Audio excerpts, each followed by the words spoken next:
Flest af bestu danspörum landsins kepptu til úrslita í latíndönsum í samkvæmisdansakeppni mótsins. Í flokki ungmenna með frjálsri aðferð voru það Sigurður Már Atlason og Sara Rós Jakobsdóttir sem sigruðu. Freyþór Össurarsson og Eyrún Stefánsdóttir urðu önnur og Valentín Loftsson og Tinna Björk Gunnarsdóttir höfnuðu í 3. sæti. Þeir sem komnir eru lengst í dansinum keppa í flokki fullorðina með frjálsri aðferð.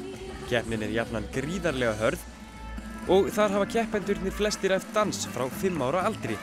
Mótið nú var fyrsta mót ársins í dansheiminum og gaf góða mynd af því sem koma skal á Íslandsmeistaramótinu með frjálsri aðferð sem framfer í næsta mánuði. Sigurður Þór Sigurðsson og Hanna Rún Óladóttir sigruðu örugglega. Sigurður Már Atlason og Sara Rós Jakobsdóttir urðu í öðru og Kristófer Peits og Ásta Bjarnadóttir höfnuðu í 3. Sigurður Þór og Hanna Rún voru valin danspar mótsins og þau voru skiljanlega ánægð í lok dags enda búin að dansa frá sér alla orku. Hvað var það sem skilaði þessum sigri? Bara þrotlausar æfingar og bara hafa gaman að þessu. Og hvernig það þarf alltaf að ganga upp inn á gólfinu svo að gullmedalían fari hálsinn? Já, það náttúrulega kemur alltaf fyrir að maður mistekst og svona en maður verður það bara að redda sér.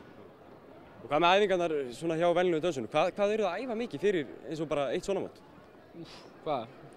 Maður reynir að æfa hverjum degi en helgarnar svona. Já, svona 5-6 sinnum í viku, svona allt upp í 4 tíma. Skilurðu? Það er ekkert hik. Það þýðir ekkert og það er Íslandsmót framundan líka. Sko, markmiðin ykkar þar, hver eru þau? Bara sami, bara sama. Þið eru búin að vera í toppnum og væntanlega ætlið að halda ykkur þar eða ekki? Jú, engin spurning. Það er miklu skemmtilegra. Já, er það ekki? Mjög skemmtilegt.